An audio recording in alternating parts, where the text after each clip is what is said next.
नमस्कार दोस्तों, कहानी कथा के चैनल पर एक बार फिर से आप सभी का भरपूर स्वागत है। दोस्तों, आज हम अपनी एक नई कहानी के साथ आपकी सेवा में हाजिर हुए हैं। ये कहानी हास्य रस से भरी हुई है। इसका भरपूर आनंद लें और अगर आपको कहानी पसंद आती है तो इस कहानी को ज़रूर लाइक करें, कमेंट भी करें, चैनल को सब्सक्राइब करें और बेल आइकन को दबाना न भूलें। दोस्तों, सीधे अपनी कहानी पर आते हैं। अगर कबरी बिल्ली घर भर में किसी से प्रेम करती थी तो रामू की बहू से, और अगर रामू की बहू पूरे घर भर में किसी से घृणा करती थी तो कबरी बिल्ली से। रामू की बहू 2 महीने हुए मायके से प्रथम बार अपने ससुराल आई थी। पति की प्यारी और सास की दुलारी 14 वर्ष की बालिका थी वो। भंडार घर की चाबी उसकी करघनी में लटकने लगी, नौकरों पर उसका हुक्म चलने लगा और रामू की बहू घर में सब कुछ बन गई।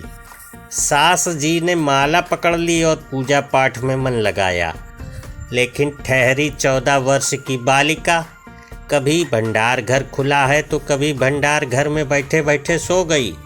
कबरी बिल्ली को मौका मिला घी दूध पर और वह जुट गई। रामू की बहू की जान आफत में और कबरी बिल्ली के छक्के पंजे। रामू की बहू हांडी में घी रखते रखते ऊँग गई और बचा हुआ घी कबरी के पेट में।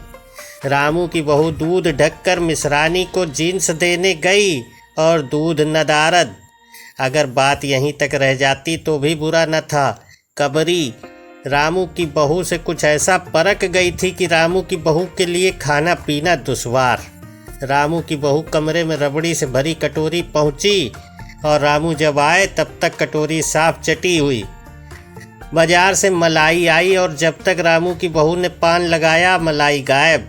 रामू की बहू ने तय कर लिया था कि या तो वही घर में रहेगी या फिर कबरी बिल्ली ही। मोर्चा बंदी हो गई और दोनों सतर्क। बिल्ली फंसाने का कटघरा आया, उसमें दूध, मलाई, चूहे और भी बिल्ली को स्वादिष्ट लगने वाले विविध प्रकार के व्यंजन रखे गए, लेकिन बिल्ली ने उधर निगाह तक न डाली। इधर कबरी ने भी सरगर्मी दिखलाई। अभी तक तो वह रामू की बहू से डरती थी, पर अब वह साथ लग गई, लेकिन इतने फासले पर कि रामू की बहू उस पर हाथ न लगा सके। कबरी के हौसले बढ़ जाने से रामू की बहू को घर में रहना मुश्किल हो गया। उसे मिलती थी सास की मीठी मीठी झिड़कियाँ और पतिदेव को मिलता था रूखा सूखा भोजन। एक दिन रामू की बहू ने रामू के लिए खीर बनाई। पिस्ता, बादाम, मखाने और तरह तरह के मेवे दूध में ओटे गए। सोने का वर्क चिपकाया गया और खीर से भरकर कटोरा कमरे के एक ऐसे ऊंचे ताक पर रखा गया जहां बिल्ली पहुंच न सके। रामू की बहू इसके बाद पान लगाने में लग गई। उधर बिल्ली कमरे में आई। ताक के नीचे खड़े होकर उसने ऊपर कटोरे की ओर देखा, सूंघा, माल अच्छा है, ताक की ऊंचाई अंदाजी। उधर रामू की बहू पान लगा रही है। पान लगाकर रामू की बहू सास जी को पान देने चली गई और कबरी ने इधर छलांग मार दी। पंजा कटोरे में लगा और कटोरा झनझनाहट की आवाज़ के साथ फर्श पर। रामू की बहू ने आवाज़ सुनी। सास के सामने पान फेंक कर वह दौड़ी। क्या देखती है कि फूल का कटोरा टुकड़े टुकड़े, खीर फर्श पर और बिल्ली डटकर खीर उड़ा रही है। रामू की बहू को देखते ही कबरी चंपत हो गई। रामू की बहू पर खून सवार हो गया। न रहे बांस न बजे बांसुरी। रामू की बहू ने कबरी की हत्या पर कमर कस ली। रात भर उसे नींद न आई। किस दांव से कबरी पर वार किया जाए कि फिर जिंदा न बचे, यही पड़े पड़े सोचती रही। सुबह हुई और वह देखती है कि कबरी देहरी पर बैठी बड़े प्रेम से उसे देख रही है। रामू की बहू ने कुछ सोचा। इसके बाद मुस्कुराती हुई वह उठी। कबरी रामू की बहू के उठते ही खिसक गई। रामू की बहू एक कटोरा दूध कमरे के दरवाजे की देहरी पर रखकर चली गई। हाथ में पाटा लेकर वह लौटी तो देखती है कि कबरी दूध पर जुटी हुई है। मौका हाथ में आ गया। सारा बल लगाकर पाटा उसने बिल्ली पर पटक दिया। कबरी न हिली, न डुली, न चीखी, न चिल्लाई, बस एकदम उलट गई। आवाज़ जो हुई तो महरी झाड़ू छोड़कर, मिसरानी रसोई छोड़कर और सास पूजा घर छोड़कर घटना स्थल पर उपस्थित हो गई। रामू की बहू सर झुकाए अपराधनी की भांति बातें सुन रही है। महरी बोली, अरे राम राम राम, बिल्ली तो मर गई। माँ जी, बिल्ली की हत्या बहू से हो गई, यह तो बहुत बुरा हुआ। मिसरानी बोली, माँ जी, बिल्ली की हत्या और आदमी की हत्या बराबर है, हम तो रसोई न बनाएंगी जब तक बहू के सिर हत्या रहेगी। सास जी बोली, हाँ ठीक तो कहती हो, अब जब तक बहू के सर से हत्या न उतर जाए तब तक न कोई पानी पी सकता है, न खाना खा सकता है। बहू यह क्या कर डाला। महरी ने कहा, फिर क्या हो, कहो तो पंडित जी को बुलाए आए। सास जी की जान में जान आई, बोली, अरे हाँ, जल्दी दौड़ के पंडित जी को बुला लो। बिल्ली की हत्या की खबर बिजली की तरह पड़ोस में फैल गई। पड़ोस की औरतों का रामू के घर तांता बंध गया। चारों तरफ से प्रश्नों की बौछार और रामू की बहू सिर झुकाए बैठी।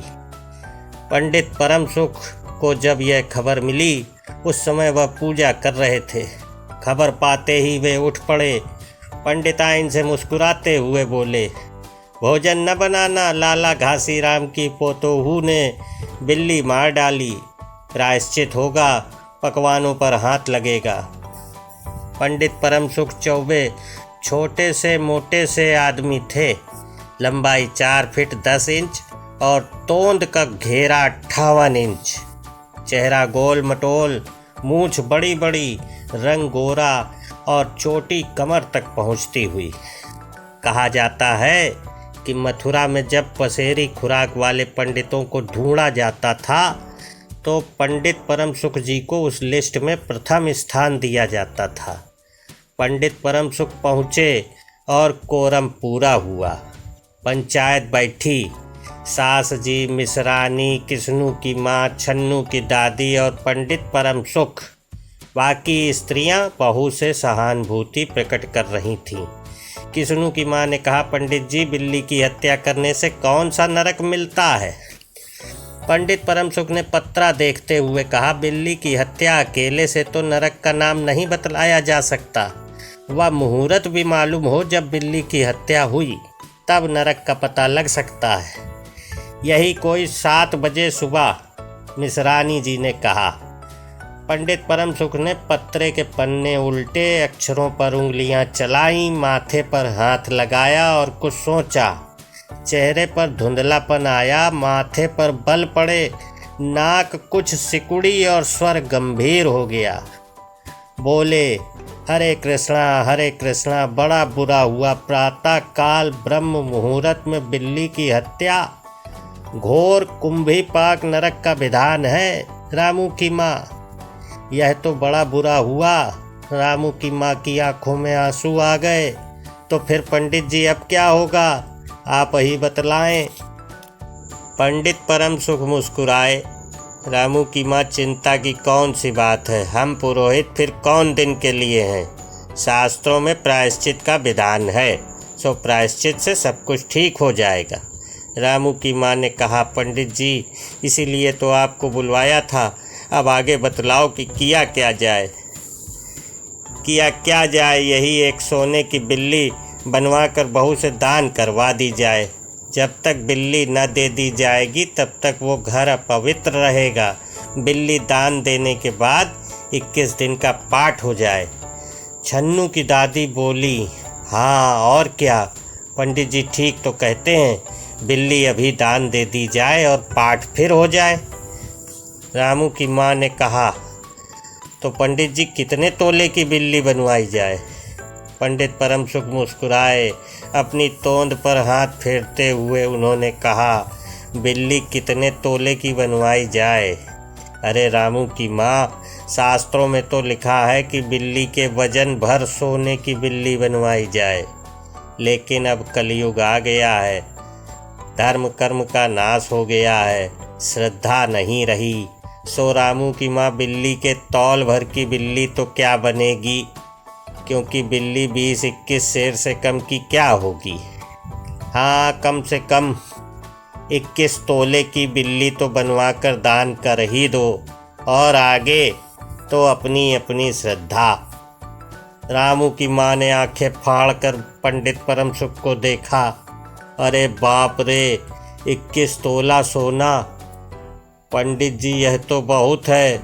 तोला भर की बिल्ली से काम न निकलेगा। पंडित परम सुख हंस पड़े। अरे रामू की माँ, 1 तोला सोने की बिल्ली! अरे रुपया का लोभ बहू से बढ़ गया क्या? बहू के सिर बड़ा पाप है। इसमें इतना लोभ ठीक नहीं।